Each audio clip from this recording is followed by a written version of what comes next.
Hello. ಏನಿದು last ವಿಡಿಯೋದ್ದು ಇತ್ತಲ್ಲ place ಹಾಗೇ ಕಾಣಿಸ್ತಿದೆ ಅಂದ್ಕೊಂಡ್ರಾ? ಹೌದು, ನಿಮ್ಮ ಗೆಸ್ಸು ಕರೆಕ್ಟಾಗಿದೆ. ಇದು ಲಾಸ್ಟ್ ವಿಡಿಯೋದಲ್ಲಿ ಹೋಗಿದ್ನಲ್ಲ ಆ ಪ್ಲೇಸು. ಅದರ ಎದುರುಗಡೆನೇ ಇನ್ನೊಂದು ಪ್ಲೇಸ್ ಇದೆ, ಅಲ್ಲಿಗೆ ಹೋಗಬೇಕು ಅಂತ ಪ್ಲ್ಯಾನ್ ಮಾಡ್ತಾಯಿದ್ದೀನಿ ಅಂತ ಅನ್ನಲ್ಲ, ಅದಕ್ಕೆ ಹೋಗೋಣ ಅಂತ. ನಮ್ಮನೆಯಿಂದ ಸುಮಾರು ಅಲ್ಲಿಗೆ ಹೋಗೋದಕ್ಕೆ 5.5 ಕಿಲೋಮೀಟ್ರು ಇದು. ಆದರೆ ನಾನು 1 ಕಿಲೋಮೀಟ್ರೋ 1.5 ಕಿಲೋಮೀಟ್ರೋ ಬಸ್ಸಲ್ಲಿ ಬಂದು ಆಮೇಲೆ ನಡ್ಕೊಂಡು ಹೋದೆ. ಇನ್ನು ತಡ ಯಾಕೆ, ಬನ್ನಿ ನನ್ನ ಜೊತೆಗೆ ನಡ್ಕೊಂಡು ಬರ್ತೀರಾ. ಒಳ್ಳೆ ವಾಕ್ ಆಗುತ್ತೆ. ಮತ್ತು ಬಿಸಿಲು ಚೆನ್ನಾಗಿತ್ತು ತುಂಬಾ. ಅಲ್ಲಿ ಕಾಣಿಸ್ತಾ ಇದೆ ಅಲ್ವಾ ನಿಮಗೆ ಸೂರ್ಯನ ಕಿರಣಗಳು ಎಲ್ಲ. ಕೆಳಗಡೆ ಮೇಲೆ ಒಂದು ಹಪ್ಪು ಇದರಿಂದ ಬರ್ತಾ ಇದ್ದೆ. ಆಗ ಸುತ್ತ ಹೇಗೆ ಕಾಣುತ್ತೆ ಅನ್ನೋದಕ್ಕೆ ಅದನ್ನು ತೋರಿಸ್ದೆ ಅಷ್ಟೇ. ಇದು ನೋಡಿ, ಇದು ಟಾಯ್ಲೆಟ್ಸು. ಎಲ್ಲಿ ಹೋದರೂ, ಬೀಚಿಗೆ ಹೋದರೂ ಸರಿ, ಪಾರ್ಕಿಗಳಿಗೆ ಹೋದರೂ ಸರಿ, ಈ ಥರ ಅಲ್ಲಿ ಇರುತ್ತೆ ಎಲ್ಲ ಕಡೆನೂ. ಈ ನಡ್ಕೊಂಡು ಹೋಗ್ತಾ ಇರೋದು ಎಲ್ಲಿಗೆ ಗೊತ್ತಾ? ಇದು ಟೋಮನು ರಿಸರ್ವ್ ಅಂತ. ಇದು 2015ರಲ್ಲಿ ಓಪನ್ ಆಯಿತು. ಇದು ಮುಂಚೆ ಏನಾಗಿತ್ತು ಅಂತಂದರೆ ಒಂದು ಬೀಚ್ ಆಗಿತ್ತು ತುಂಬ. ಆದರೆ ಈಗ ಒಂಥರ ರಿಸರ್ವ್ ಪಾರ್ಕ್ ಥರ ಮಾಡಿದ್ದಾರೆ. ಇದರಲ್ಲಿ ನಡ್ಕೊಂಡು ಹೋಗೋದಕ್ಕೆ, ವಾಕ್ ಮಾಡೋದಕ್ಕಂತೂ ಒಳ್ಳೆ ತುಂಬ ಸೂಟಬಲ್ ಆದ ಜಾಗ. ಮತ್ತು ಸೈಕಲ್ ಹೋಗೋದಕ್ಕೆ, ಸೈಕಲ್ ಮತ್ತು ಸ್ಕೂಟ್ರ್ ಅಂತ ಇದು ಮಾಡ್ತಾರಲ್ಲ ಮಕ್ಕಳು, ಅದರಲ್ಲಿ ಹೋಗೋದಕ್ಕೂ ತುಂಬಾ ಸೂಕ್ತವಾದ ಜಾಗ. ಸೈಡಲ್ಲೂ ಆ ಕಡೆ ಇದು ಮಾಡಿದ್ರೆ, ಮುಖ ತಿರುಗಿಸಿದ್ರೆ ಸೈಡಿಗೆ ನೋಡಿದ್ರೆ ನೀರು, ಸಮುದ್ರ ತಟ, ಮತ್ತು ಈ ಕಡೆ ಸೈಕಲ್ದು ಅದರ ಪಕ್ಕ ನೋಡ್ತು ಅಂತಂದರೆ ಮೋಟ್ರುವೆ, ಗಿಜಿ ಗಿಜಿ ಅಂತ ಸೌಂಡು, ಕಾರ್ಗಳು, ವೆಹಿಕಲ್ಗಳ ಸೌಂಡು, ವಾಹನಗಳ ಸದ್ದು ಕೇಳಿಸ್ತಾ ಇರುತ್ತೆ. ಆದರೂ ಈ ಕಡೆ ನೀರನ್ನು ನೋಡ್ತಾ ಇದ್ದರೆ, ನೀರು ಮತ್ತು ಆಕಾಶ, ತುಂಬ ಕ್ಲಿಯರಾಗಿರೋ ಆಕಾಶ ನೋಡ್ತಾ ಇದ್ದರೆ ಮನಸ್ಸಿಗೆ ಉಲ್ಲಾಸ ಆಗೋದಕ್ಕೆ ಇನ್ನೇನಾದರೂ ರೀಸನ್ಗಳು ಬೇಕಾ ಹೇಳಿ? ಅದು ಸಂಜೆ ಟೈಮಲ್ಲಿ ಹೊರಟೋದ್ರಂತೂ ಹೇಳೋದಕ್ಕೆ ಆಗಲ್ಲ, ಇದು ವರ್ಣನೆ ಮಾಡೋದಕ್ಕೆ ಆಗಲ್ಲ. ಒಂದು ಕೈಯಲ್ಲಿ ಬಿಸಿ ಬಿಸಿ ಕಾಫಿ ಮತ್ತು ಇನ್ನೊಂದರ ಕೈಯಲ್ಲಿ ಬಿಸಿ ಬಿಸಿಯಾದ ಸಮೋಸ, ಬಜ್ಜಿ, ಅದೇ ನಮ್ಮ ಇಂಡಿಯನ್ ಸ್ನ್ಯಾಕ್ಗಳಿರುತ್ತಲ್ಲ ಅದು. ಇದು ಸ್ವರ್ಗಕ್ಕೆ ಮೂರೇ ಗೇಣು ಅನ್ನೋ ಹಾಗಿರುತ್ತೆ ಅಲ್ವಾ? ಮತ್ತು ಸೈಕ್ಲಿಂಗೂ ಮಾಡ್ಬೋದು. ಸ್ವಿಮ್ಮಿಂಗ್ ಮಾಡೋದಕ್ಕಂತೂ ಸೂಕ್ತ ಈಗ ಅಂತೂ. ಯಾಕೆ ಅಂತಂದರೆ ಅಲೆಗಳೆಲ್ಲ ಹೆಚ್ಚಿಗೆ ಇಲ್ಲ. ನಾವು ಫಸ್ಟು ಹೋಗಿದ್ವಿ ಮಕ್ಕಳ ಜೊತೆ. ಮಕ್ಕಳು ತುಂಬ ಚಿಕ್ಕವರಾಗಿದ್ದರು. ಆಗ ಹೋಗಿದ್ದಾಗ ಏನಾಯಿತು ಗೊತ್ತಾ? ಒಂದು ದಿನ ಹೋದ್ವಿ, ಮಕ್ಕಳು ಚಿಕ್ಕವರಾಗಿದ್ದಾಗ. ಅವ್ರಿಗೆ ಇಷ್ಟ ಇರಲಿಲ್ಲ, ಆದರೂ ಏನೋ ಕರ್ಕೊಂಡು ಹೋಗಿದ್ವಿ. ಇದು ಹೋಗೋಣ, ಇಲ್ಲಿ ಹೆಚ್ಚಿಗೆ ಗಿಜಿ ಗಿಜಿ ಇರಲ್ಲ ಅಂತ.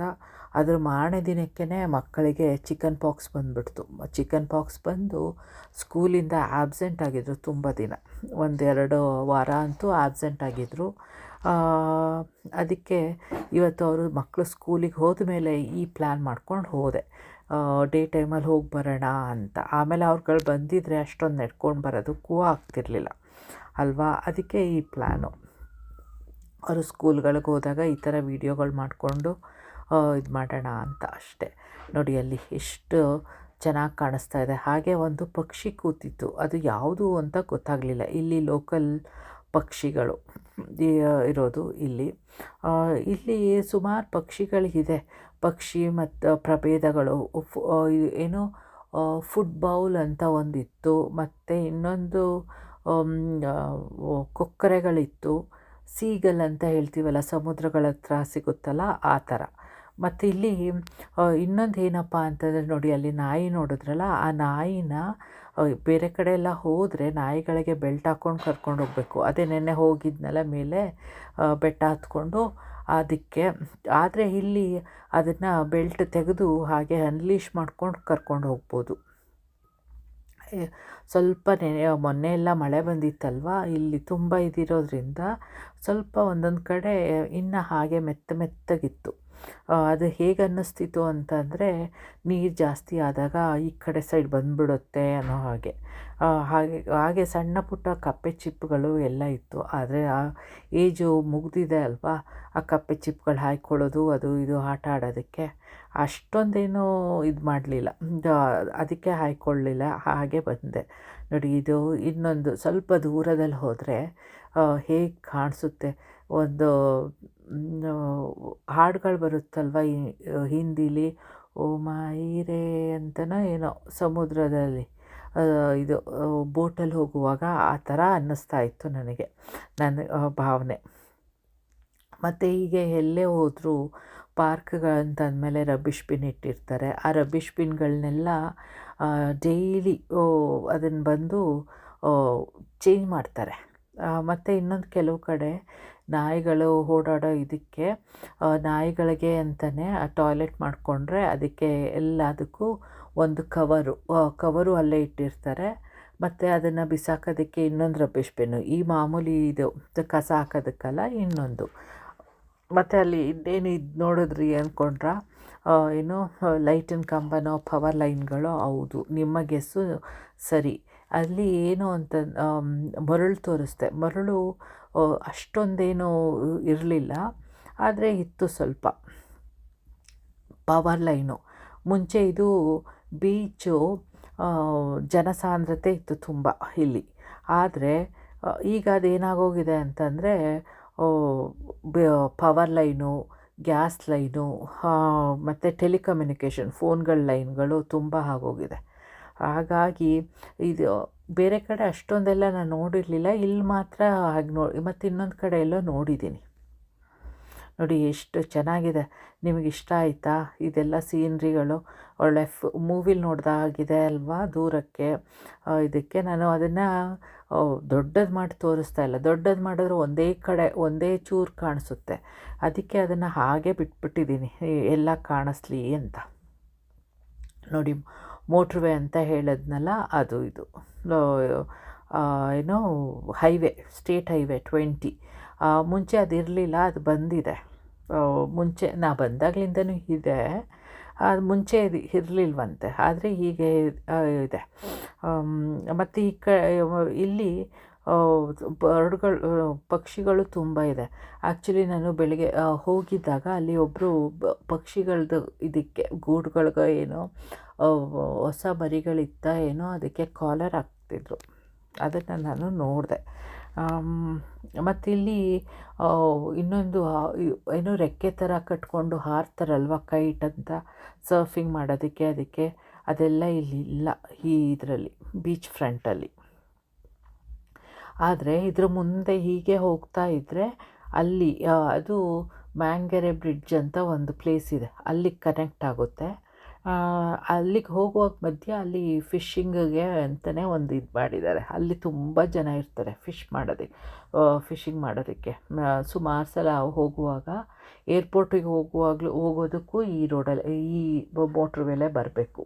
ಆಗ ನೋಡಿದಾಗೆಲ್ಲ ಕಾಣಿಸ್ತಾಯಿದ್ರು ಫಿಶಿಂಗು, ಮೀನುಗಳು ಹಿಡಿಯೋದಕ್ಕೆ ಅಂತಂದರೆ ಮಾರೋದಕ್ಕಲ್ಲ, ಅವರು ಏನೋ ಮನೆಗಳಿಗೆ ಯೂಸ್ ಮಾಡ್ಕೊಳ್ಳೋದಕ್ಕೆ. ಇದು ಈ ಥರ ಪಾರ್ಕು ಅಂತಲೂ ಆಗುತ್ತೆ, ಕೋಸ್ಟಲ್ ಲೈನು ಇದು ಆಗುತ್ತೆ. ಅದು ಎಷ್ಟು ಇದೆ ಅಂತಂದರೆ 6.8 ಹೆಕ್ಟೇರ್ಸು ಪಾರ್ಕ್ ಇರೋದು. ಏನೋ ಮನುಕಾವ್ ಹಾರ್ಬರ್ ಅಂತ ಇದು ಹೆಸರು. ಹಾರ್ಬರ್ ಅಂದರೆ ಬಂದರು ಅಲ್ವಾ, ಅದು ಮೇನ್ ಹಾರ್ಬರ್ ಅಲ್ಲ. ಏನಿದ್ರು ಕಾರ್ಗೋ ಸಗಟು ಸಾಗಾಣಿಕೆ ಮಾಡ್ತಾರಲ್ಲ, ಅದಕ್ಕೆ ಇದು ಮೇನ್ ಹಾರ್ಬರು. ನಾನು ಇದರಲ್ಲಿ ಹಾಕಿದ್ನಲ್ಲ ವಿಡಿಯೋ, ಲಾಸ್ಟ್ ವಿಡಿಯೋ ಅಲ್ಲ, ಒಂದು 2-3 ವಿಡಿಯೋ ಹಿಂದೆ ಇದೆ. ಅದರಲ್ಲಿ ಅದು ಮೇನ್ ಹಾರ್ಬರು. ಇದು ಏನಿದು ಸಣ್ಣದು, ಇನ್ನು ಮಿಕ್ಕದ್ದೆಲ್ಲ ಬರೀ ಸಾಮಾನುಗಳು ಸಾಗಿಸೋದಕ್ಕೆ, ಇದಕ್ಕೆ ಅಷ್ಟೇ ಇರೋದು. ಇದು ಇನ್ನು ಇಷ್ಟು ಹೇಳಿದ್ಮೇಲೆ ಇತಿಹಾಸ ತಿಳ್ಕೊಳ್ಳೋದು ಬೇಡವಾ? ಅದಕ್ಕೆ ಬನ್ನಿ ಈಗ ಇದ್ರ ಬಗ್ಗೆ ಒಂದು ಸ್ವಲ್ಪ ತಿಳ್ಕೊಳ್ಳೋಣ. ಇದು ಮುಂಚೆ ದೊಡ್ಡದಾಗೇ ಇತ್ತು ಈ ಬೀಚ್ ಫ್ರಂಟು. ಈ ಬೀಚು ಮುಂಚೆ ಯುರೋಪಿಯನ್ ಬರೋದಕ್ಕೆ ಮುಂಚೆ ಇಲ್ಲಿಗೆ ಈ ಮೌರಿಗಳು ಲೋಕಲ್ ಪೀಪಲ್ ಅಲ್ವಾ ಅವರು ಏನೋ ಇದನ್ನು ಯೂಸ್ ಮಾಡ್ಕೋತಾ ಇದ್ದರು. ಇಲ್ಲಿ ವಾಸವಾಗೂ ಇದ್ದರು ಈ ಕಡೆ ಸೈಡ್ಗಳಲ್ಲಿ. ಮತ್ತು ಅವರು ಈ ಜಾಗನ ಯೂಸ್ ಮಾಡ್ಕೋತಾ ಇದ್ದಿದ್ದು ಏನಕ್ಕೆ ಅಂದರೆ ಮೀನು ಹಿಡಿಯೋದಕ್ಕೆ ಮತ್ತು ಸಣ್ಣ ಸಣ್ಣ ತೋಟಗಾರಿಕೆ ಅದೆಲ್ಲ ಮಾಡ್ಕೊಳ್ಳೋದಕ್ಕೆ ಯೂಸ್ ಮಾಡ್ತಾಯಿದ್ರು. ಆದರೆ ಯಾವಾಗ ಈ ಯುರೋಪಿಯನ್ಸ್ ಬಂದರು ಇದೆಲ್ಲ ಕಡಿಮೆ ಆಯಿತು ಅವ್ರದ್ದು. ಮತ್ತು 19th ಸೆಂಚುರಿಲಿ ನಗಾಟಿ ಫಟು ಅವ್ರದ್ದು ಸೆಟಲ್ಮೆಂಟ್ ಆಯಿತು. ಆಗ ಸೆಟಲ್ಮೆಂಟ್ ಆದಾಗ ಅದನ್ನೇ ಹೇಳಿದ್ನಲ್ಲ 13,000 ಹೆಕ್ಟೇರ್ಸ್ ಇದನ್ನು ಎಕ್ಸ್ಚೇಂಜ್ ಮಾಡಿಕೊಂಡ್ರು ಭೂಮಿನ ಸೆಟಲ್ಮೆಂಟಲ್ಲಿ. ಹಾಗಾದಾಗ ಅವ್ರುಗಳು ಬೇರೆ ಬೇರೆ ಜಾಗಕ್ಕೆ ಹೊರಟೋದ್ರು.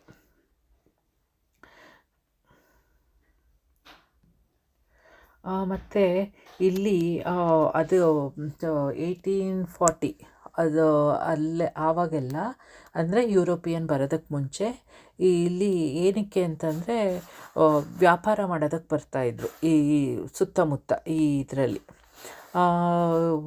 ಅವರು ಪ್ರೊಡ್ಯೂಸ್ ಮಾಡಿರ್ತಾರಲ್ಲ ಲೋಕಲ್ ಪೀಪಲ್ ಅಂದರೆ ಮೌರಿ ಅಲ್ವಾ, ಅವ್ರುಗಳು ಬೆಳೆದಿದ್ದು ಅಥವಾ ಉತ್ಪಾದನೆ ಮಾಡಿದ್ದು ಅದನ್ನೆಲ್ಲ ಇಲ್ಲಿ ತಂದು ಮಾರ್ತಾಯಿದ್ರು. ಆದರೆ ಆಕ್ಲ್ಯಾಂಡು ಎಷ್ಟು ನೋಡಿ, ಇದ್ರ ಬಗ್ಗೆ ಹೇಳಿಬಿಡೋಣ. ಅಲ್ಲಿ ವೆಯ್ಟ್ ಮಾಡ್ತಾ ಇದ್ದೆ, ಸುಮ್ಮನೆ ನೋಡ್ತಾ ಇದ್ದಾಗ ಏನಾಯಿತು ಅಂದರೆ ಒಂದು ಸಣ್ಣ ಬೋಟು ಬಂದಂಗೆ ಆಯಿತು. ಸಣ್ಣ ಬೋಟಲ್ಲ, ಫೆರಿ, ಸಣ್ಣ ಈ ಗೋವಾದಲ್ಲಿರುತ್ತಲ್ಲ, ಅಂದರೆ ರಾಜಕುಮಾರದಲ್ಲಿ ಬ್ಯಾಚುಲರ್ಸ್ ಪಾರ್ಟಿಗೆ ಹೋಗ್ತಾರಲ್ಲ ಆ ಥರ ಬೋಟು ಅದು ಬರ್ತಾಯಿತ್ತು. ಅದಕ್ಕೆ ಅದು ನಿಂತ್ಕೊಂಡು ಹಾಗೇ ತೆಗಿತಾ ಇದ್ದೆ. ಅಲ್ಲಿ ಒಂದು ನಿಂತಿದೆ, ಅಲ್ಲೇನೋ ನಂಗೆ ಡಾಕ್ ಅದೆಲ್ಲ ಕಾಣಿಸ್ಲಿಲ್ಲ, ಆದರೆ ಅದೊಂದು ಬೋಟ್ ಮಾತ್ರ ಬರ್ತಾ ಇದ್ದಿದ್ದು ಕಾಣಿಸ್ತು. ಅದು ಇದು ನೋಡಿ, ಇಲ್ಲಿ ಟ್ರಕ್ಕು ಇದು ಮೋಟ್ರ್ವೇಯಿಂದ ಎಕ್ಸಿಟ್ ಆಗಿ ಬಂದರೆ ಇಲ್ಲಿ ಇದು ಮತ್ತು ಇದೆ. ನಾನು ಹೇಳಿದ್ನಲ್ಲ ಕಾರ್ಗೋ ಶಿಪ್ಗಳದ್ದು ಇದು ಅಂತ, ಸರಸು ಸಾಗಾಟ ಮಾಡೋ ಇದಕ್ಕೆ ಕಾರ್ಗೋ, ಅದು ಶಿಪ್ಗಳದ್ದು ಅಲ್ಲಿಗೆ ಹೋಗೋಣ ಅಂತ ಹೋಗ್ತಾ ಇದೆ. ಆದರೆ ತುಂಬ ದೂರ ಮತ್ತು ಅದು ತುಂಬ ಟ್ರಕ್ಗಳೆಲ್ಲ ಬರ್ತಾ ಇತ್ತಲ್ವ, ಯಾಕೆ ಸುಮ್ಮನೆ ರಿಸ್ಕು.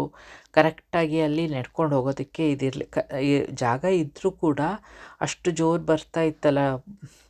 ಯಾಕೆ ಅಂತಂದರೆ ಅದು ಕಾರ್ಖಾನೆಗಳಿರೋ ಅಂಥ ಜಾಗ ಆ ಕಡೆ ಸೈಡಲ್ಲಿ.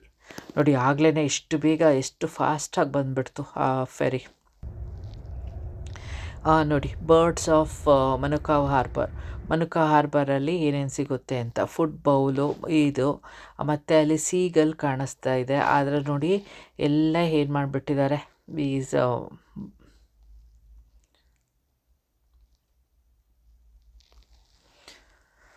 ಫುಡ್ ಬೌಲು ಅದರ ಬಗ್ಗೆ ಹೀಗೆ ಎಲ್ಲಾದರೂ ಹೋದರೆ ಆ ಏರಿಯಾದಲ್ಲಿ ಏನಿರುತ್ತೆ, ಹ್ಯಾಬಿಟ್ಯಾಟ್ಗಳು, ಯಾವ ಪಕ್ಷಿ ಇರುತ್ತೆ ಏನು ಅಂತ ಎಲ್ಲ ಈ ಥರ ಹಾಕಿರ್ತಾರೆ. ಆದರೆ ಈ ಮಕ್ಕಳುಗಳಿರ್ತಾರಲ್ಲ ಅವರು ಈ ಥರ ಹಾಳು ಮಾಡೋದು, ತುಂಬ ಹಾಳು ಮಾಡಿಬಿಟ್ಟಿದ್ದಾರೆ, ಏನೂ ಕಾಣಿಸ್ತಾನೂ ಇರಲಿಲ್ಲ.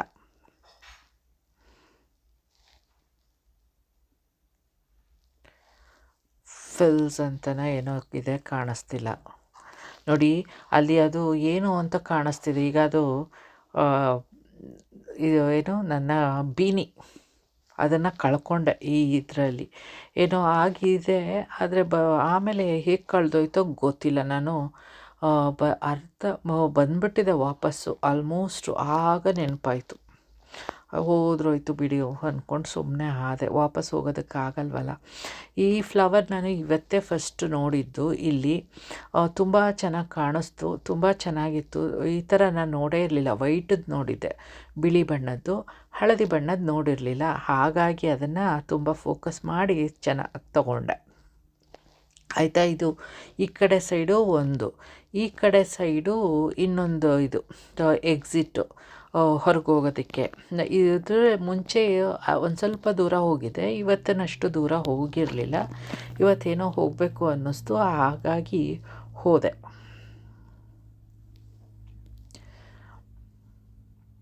ಮತ್ತು ಇಲ್ಲಿ ಏನಾದರೂ ಮಳೆ ಬಂದು ಜಾರೋ ಹಂಗಿತ್ತು ಅಂತಂದರೆ ಅದನ್ನು ಸೈನೆಲ್ಲ ಹಾಕ್ಬಿಟ್ಟಿರ್ತಾರೆ, ಇದು ಜಾರುತ್ತೆ, ಸ್ಲಿಪ್ಪರಿ ಇದೆ, ಹುಷಾರಾಗಿ ಅಂತ. ಮತ್ತು ಇಲ್ಲೆಲ್ಲ ಹುಳ ಅದು ಇದು ಬರ್ತಿರುತ್ತಲ್ವ, ಅವನ್ನೆಲ್ಲ ಅವಾಯ್ಡ್ ಮಾಡಬೇಕು ಅಂತಲೇ ಪೆಸ್ಟ್ ಕಂಟ್ರೋಲ್ ಅವ್ರುಗಳೆಲ್ಲ ಇಲ್ಲಿ ಸ್ಪ್ರೇ ಎಲ್ಲ ಮಾಡಿರ್ತಾರೆ. ಇಲ್ಲಿ ತುಂಬ ಹೆಚ್ಚಾಗಿ ಏನಿರುತ್ತೆ ಅಂತ ಅಂದರೆ ದೊಡ್ಡ ದೊಡ್ಡ ರ್ಯಾಟ್, ಏನು ರ್ಯಾಟ್ ಇಲಿ ಅಂತ ಹೆಗ್ಗಣ ಅಂತಾರಲ್ಲ ಇಂಡಿಯಾದಲ್ಲಿ ಅದು. ಇಲಿ ಇಂಡಿಯಾದಲ್ಲಿ ಸಿಗುತ್ತಲ್ಲ ಇಲಿಗಳು ಆ ಥರ ಇಲ್ಲ, ಹೆಗ್ಗಣನೇ ಇಲ್ಲಿ ತುಂಬ. ಮನೆಗಳಲ್ಲೂ ಬಿಡುತ್ತೆ, ಮನೆ ಒಳಗಲ್ಲ, ಕೆಳಗಡೆ ಬೇಸ್ಮೆಂಟು. ಯಾಕೆ ಅಂತಂದರೆ ಬೇಸ್ಮೆಂಟ್ ಎಲ್ಲ ಓಪನ್ ಇರುತ್ತಲ್ಲ, ಬರೀ ಏನೋ ಕೋಲ್ಗಳ ಥರ ಇರುತ್ತಲ್ಲ ಕವರಾಗಿ, ಹಾಗಾಗಿ ಬರುತ್ತೆ. ಮತ್ತು ಅವಕ್ಕೆ ಬರೋದು ಈಸಿ. ಒಂಚೂರು ಎಲ್ಲಾದರೂ ಒಂದೇ ಒಂಚೂರು ಕಿಂಡಿ ಇದ್ದರೂ ಸಾಕು, ಇವೆಲ್ಲ ರಟ್ಟಂದಿದಲ್ವಾ, ಹಾಗಾಗಿ ಬಂದುಬಿಡುತ್ತೆ. ನಮ್ಮ ಮನೇಲೂ ಬಂದುಬಿಟ್ಟಿತ್ತು ಒಂದು ಸಲ ಇದರಲ್ಲಿ ಓನ್ ಹೌಸಲ್ಲಿ. ಆಗ ಮಕ್ಕಳುಗಳು ಇನ್ನೂ ಪುಟಾಣಿ ಮಕ್ಕಳುಗಳು, ಆಗ ಹೇಗೋ ಕಷ್ಟಪಟ್ಟು ಅದನ್ನು ಓಡಿಸಿದ್ವಿ. ನೋಡಿ, ಇದೇ ಪೈಪ್ಲೈನ್, ಪವರ್ ಲೈನು ಅಂತ.